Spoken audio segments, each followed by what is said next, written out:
গেছে। আপনি বাংলাদেশ? জি, বাংলাদেশ থেকে। আপনি কি শুনলেন, মানে কি দেখলেন? আমি রাত্রে 2:20 নাগাদ নিচে অনেক চিল্লাপাল্লা, আরেক মহিলা চিল্লাপাল্লা করতেছে, আগুন লাগছে আগুন লাগছে।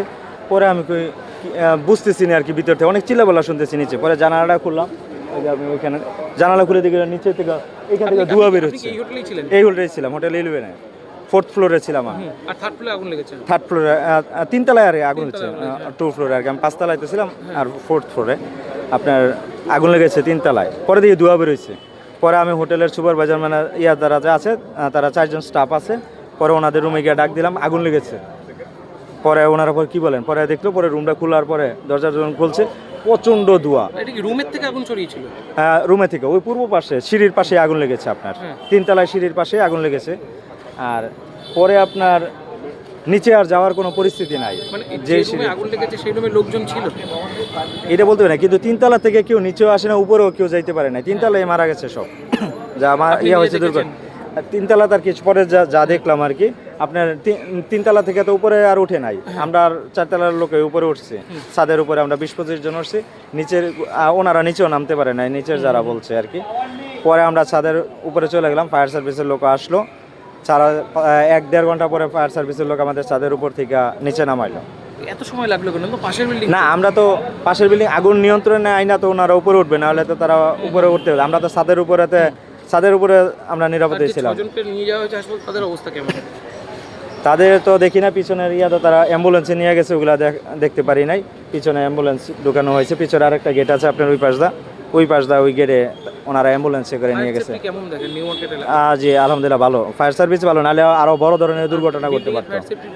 বিল্ডিং এর ফায়ার সেফটি ভালো না, কোনো ফায়ার সেফটি নাই বিল্ডিং এর। এই বিল্ডিং এর কোনো ফায়ার সেফটি, আমি বললাম যে তাহলে ধোঁয়া যে হয়েছে, তোমরা ফায়ার সেফটি কোনো আছে কিনা?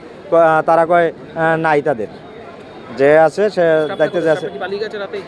রাতেই তারা পালিয়ে গেছে। তারা হোটেল যখন সবাই নামছে হয়েছে, পরে তারা সবাই হোটেলের যারা স্টাফ আছে সব চলে গেছে। বাংলাদেশি কজন ছিল?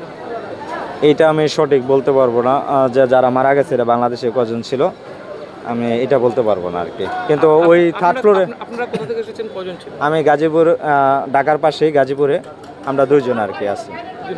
নিশ্চিত মৃত্যুর মুখ থেকে ফিরলেন? জি জি। এখন কেমন মনে হচ্ছে? এখনো ভিতরে এই ভয় আছে, যে ভয় করতেছে যে আল্লাহ পাক মৃত্যুর মুখ থেকে বাঁচায় আর কি বেঁচে আসলাম আর কি। আপনার যে কি বলবো এটা বুঝাইতে পারবো না। আমি মনে হয় আর 1 মিনিট থাকলে আমি মারা যাইতাম, কারণ আমার ধোঁয়াতে দম বন্ধ হয়ে যাচ্ছে। এত কালো ধোঁয়া আর এত পরিমাণ, শ্বাস নিতে পারছি না আমি। এরকম পরিস্থিতি, আমি শ্বাস নিতে পারছি না। খালি কোনো মতনে, খালি মোবাইলের লাইটটা তো দেখা যাচ্ছে না, সিঁড়ি কোনো মতনে খালি উপরে উঠছে খালি, কারণ কারেন্ট তো বন্ধ করে দিয়েছে। পরে মোবাইলের লাইটটা উপরে খালি উঠছে। আপনারা দেখতে পারবেন উপরে ছাদের উঠারও একজন লোক কোনো মতনে খালি যেতে পারবে। আপনাদের লাগেজ তো এখন হোটেলের উপরে? না, পরে আমাদের ভোর 5টায় আমাদের আবার লিস্ট করছে কে আছিল। পরে এই লিস্টে আবার সব এক ফ্লোরে ওনাদের দায়িত্বপ্রাপ্ত পুলিশ এবং আপনার ফায়ার সার্ভিস, ওনারা খুব ভালো দায়িত্ব পালন করেছে। পুলিশ একজন করে পুলিশ দিয়ে দিচ্ছে। পরে আমাদের হোটেল থেকে আমরা আমাদের মাল সামান নিয়ে আসছে আর কি। আপনার নাম? মোহাম্মদ আসাদুজ্জামান। আমাদের এমনি কোনো কিছু আর হয় নাই, হারানো টানা যায়, মাল সামান সব ঠিক আছে।